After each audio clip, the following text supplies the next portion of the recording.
Shri V Wasif, ഇവിടെ ഇവിടെ ഈ പറയുന്ന അല്ല ഹാഷ്മി, അതിജീവിതക്കെതിരെയുള്ള ഈ അത് വൃത്തികേട് പറച്ചിൽ സന്ദീപ് വാര്യരുടെ ഏതോ ഒരു വിവാഹ ചിത്രം എടുത്തിട്ടുകൊണ്ട് ഡോഗ് വിസിൽ നടത്തി ആ ചിത്രം എടുത്തുകൊണ്ട് പറയുന്ന വൃത്തികേട് പറച്ചിൽ അതിൻ്റെ പരമാവധിയിലാണ്. അതീ പറഞ്ഞ ഫേസ്ബുക്ക് പ്രൊഫൈലുകൾ മാത്രമല്ല, ഏതോ രഞ്ജിത അവരൊന്നും മാത്രമൊന്നുമല്ല, ഒരു പിടി യൂട്യൂബർമാർ ഇറങ്ങി, ഒരുപക്ഷെ രാഹുൽ മാങ്കൂട്ടത്തിൻ്റെ PR കൂലിപ്പടയാണോ തോന്നിപ്പിക്കുന്ന രീതിയിൽ ഇറങ്ങി ആ വൃത്തികേടിൻ്റെ പരമാവധി പറച്ചിലാണ്. ആ പറച്ചിൽ നിർത്താനുള്ള ആദ്യപടിയായി രാഹുൽ ഈശ്വറിന്റെ ഇപ്പോഴത്തെ ചോദ്യം ചെയ്യൽ കാണാവോ വസീഫ്?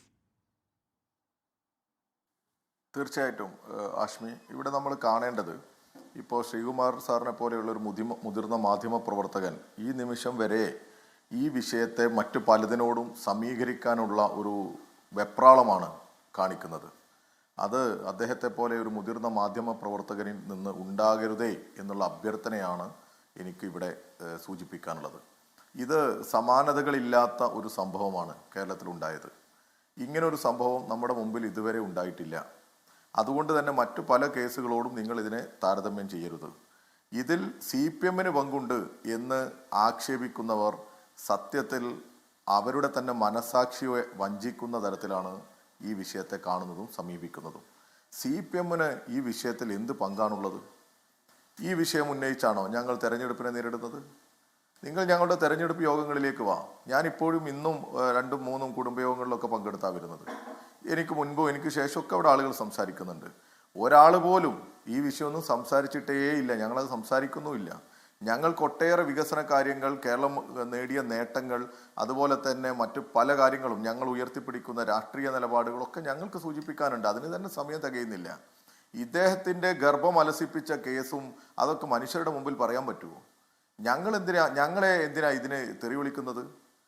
ഞങ്ങൾ ആരോ കൊണ്ടുവന്ന് ഇപ്പോൾ ഈ സന്ദീപ് വാര്യരുടെയൊക്കെ നേതൃത്വത്തിൽ, അതുപോലെ തന്നെ കോൺഗ്രസ് സൈബർ ടീമിൻ്റെ ഒക്കെ നേതൃത്വത്തിലുള്ള ഒരു ആക്ഷേപം, അതിൻ്റെ നേതൃത്വമായി അല്ലെങ്കിൽ അതിന് ഒരു വിസിലടിച്ചു കൊടുത്തത് വീക്ഷണം പത്രം ഉൾപ്പെടെയുള്ളവരാണ്.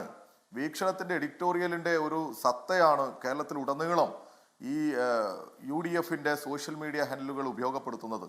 ആ ആംഗിളിലാണ് ഇവർ ഉപയോഗപ്പെടുത്തുന്നത്. പാപം ചെയ്യാത്തവർ കല്ലെറിയട്ടെ എന്ന്. നോക്കൂ നിങ്ങൾ, എവിടെ എത്തി ഈ കോൺഗ്രസിന്റെ നിലവാരം? ആരാണ് ഈ വിഷയത്തെ അംഗീകരിക്കുന്നത്? കേരളമാകെ ഈ വിഷയത്തിൽ എന്ത് നിലപാടാണ് സ്വീകരിക്കുന്നത്? എന്നിട്ടും ശ്രീകുമാർ സാറിനെ പോലെയുള്ളവർ ഇവരെയൊക്കെ ന്യായീകരിക്കാൻ തയ്യാറാകുന്നു എന്ന് പറയുന്നത് വളരെയധികം പ്രയാസമുണ്ടാക്കുന്നതാണ്. നിങ്ങൾ നടപടിയെടുത്തു എന്നൊക്കെ പറയുന്നു. അതിനുശേഷമല്ലേ പാലക്കാട്ടെ തെരഞ്ഞെടുപ്പ് പ്രവർത്തനത്തിന്റെ നേതൃത്വമായി ഇദ്ദേഹം വന്നത്? VK ശ്രീകണ്ഠൻ എന്ന് പറയുന്ന KPCC-യുടെ മുതിർന്ന ഭാരവാഹി, അദ്ദേഹം പറഞ്ഞത് എന്താ? അദ്ദേഹം ഈ രാഹുൽ മാങ്കൂട്ടത്തിനെ സ്വാഗതം ചെയ്ത് തെരഞ്ഞെടുപ്പിന്റെ നിയന്ത്രണം അദ്ദേഹത്തിന് ഏൽപ്പിച്ചു കൊടുക്കുന്നതല്ലേ കാണുന്നത്? അതല്ലേ നമ്മൾ കേട്ടത്?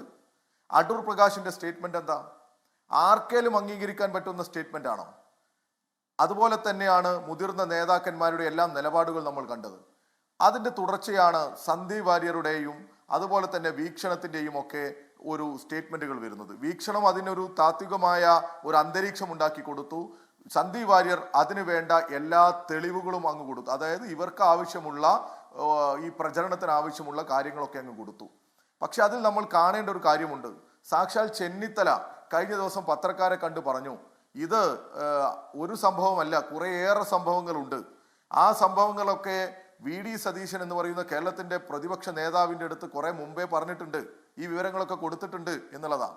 ഇത് ആദ്യത്തെ സംഭവമല്ല. പക്ഷെ ഈ കോൺഗ്രസ് നടപടിയെടുത്തത് എപ്പോഴാ? ഈ ഒരു പെൺകുട്ടി അവരുടെ ഈ പല തെളിവുകളും പുറത്തു വിട്ട സാഹചര്യത്തിലാണ്.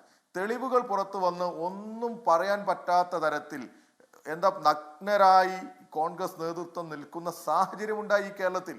ഒരക്ഷരം പോലും ആ തെളിവുകൾക്കെതിരെ ഇത് എന്റേതല്ല, ഇത് എൻ്റെ ശബ്ദമല്ല, അന്ന് മുതൽ ഇന്ന് വരെ പറഞ്ഞിട്ടില്ലായിരുന്നു. ഇപ്പൊ കോടതിയിലാണ് പലതും പറയാൻ ശ്രമിക്കുന്നത്. പത്രക്കാരെ കണ്ട് നിരവധി തവണ പറഞ്ഞപ്പോഴും ഹൂക്കേസ് പറയുന്ന സമയത്തും എന്ത് പറഞ്ഞിട്ടില്ല? ഇത് എൻ്റെ ശബ്ദമല്ല, എൻ്റെ മെസ്സേജ് അല്ല, ഞാനല്ല ഗർഭമലസിക്കാൻ മരുന്ന് കൊടുത്തത് എന്ന് പറഞ്ഞിട്ടില്ല. അത് പറഞ്ഞിട്ടേ ഇല്ല. ആ സാഹചര്യത്തിൽ ഇവരുടെ എല്ലാം ഈ VD സതീശനൊന്നും നിക്കക്കള്ളിയില്ലാതെ അവരുടെ ഉത്തമ ബോധ്യത്തിൽ ഇനി ഒരടി മുന്നോട്ട് പോകാൻ പറ്റില്ല എന്ന സാഹചര്യത്തിലാണ് നടപടി എടുത്തത്. നടപടി എടുത്തു കഴിഞ്ഞപ്പോഴുള്ള ഒരു രീതി എന്താ? അതല്ലേ നമ്മൾ കാണേണ്ടത്. നടപടിയെടുത്തു കഴിഞ്ഞു. വീണ്ടും ഇദ്ദേഹം PR വർക്കിലൂടെ കേരളത്തിലാകെ ഞങ്ങൾ ഇതാ ഇവിടെ തന്നെ ഉണ്ട് എന്ന് വരുത്തുന്ന തരത്തിലേക്ക് വന്നു. PR വർക്ക് വലിയ അതിൻ്റെ മൂർധന്യാവസ്ഥയിലെത്തി PR വർക്ക്. ആ സാഹചര്യത്തിൽ ഇതൊക്കെ കണ്ട് നേരത്തെ ആശ്മി സൂചിപ്പിച്ചതുപോലെ മാനസിക പ്രയാസത്തിൽ നിൽക്കുന്ന പെൺകുട്ടി ഇനിയും ഇത് മുന്നോട്ട് പോകാൻ പറ്റില്ല, ഇത് കണ്ട് സഹിക്കാൻ പറ്റില്ല എന്നുള്ള സാഹചര്യം ആയതുകൊണ്ടാവില്ലേ ഈ പരാതിയുമായിട്ട് വന്നത്. അങ്ങനെ പരാതിയുമായി വന്ന സമയത്ത് ചെന്നിത്തല ഉൾപ്പെടെ പറയുന്നു ഇനിയും പരാതിക്കാരുണ്ട് എന്ന്. ഈ പരാതി ഇപ്പോൾ വന്നു, ഇനി പരാതി വരരുത്. ചെന്നിത്തലയൊക്കെ പറഞ്ഞ ഇവിടെയുള്ള ഒരുപാട് പരാതി ഈ സമൂഹത്തിൽ ഉണ്ട് എന്ന് എനിക്കും നിങ്ങൾക്കൊക്കെ അറിയാം. ആ പരാതികൾ ഇനി പുറത്തു വരരുത്. അതുകൊണ്ട് തന്നെ അതിനെന്തു മാർഗം എന്ന് ആലോചിച്ചാണ് വീക്ഷണവും ഈ പറയുന്ന സന്ദീപ് വാര്യറും പരാതി പറഞ്ഞ പെൺകുട്ടിയുടെ അവസ്ഥ ഇങ്ങനെ തെരുവിൽ അധിക്ഷേപിക്കപ്പെടാനാണ് വിധിയെങ്കിൽ ഇനി വരുന്ന കുട്ടികൾ പേടിക്കണം എന്ന ഒരു അജണ്ട അതിൽ ഉണ്ടാവണം. ലോകത്തെവിടെയായാലും ഏത് സമയത്തും 24 വാർത്തകളും ഓഗ്മെന്റഡ് റിയാലിറ്റി പാക്കേജുകളും എക്സ്പ്ലെയിനറുകളും വിശദമായി കാണാൻ ഞങ്ങളുടെ യൂട്യൂബ് ചാനൽ നിങ്ങൾക്ക് സബ്സ്ക്രൈബ് ചെയ്യാം.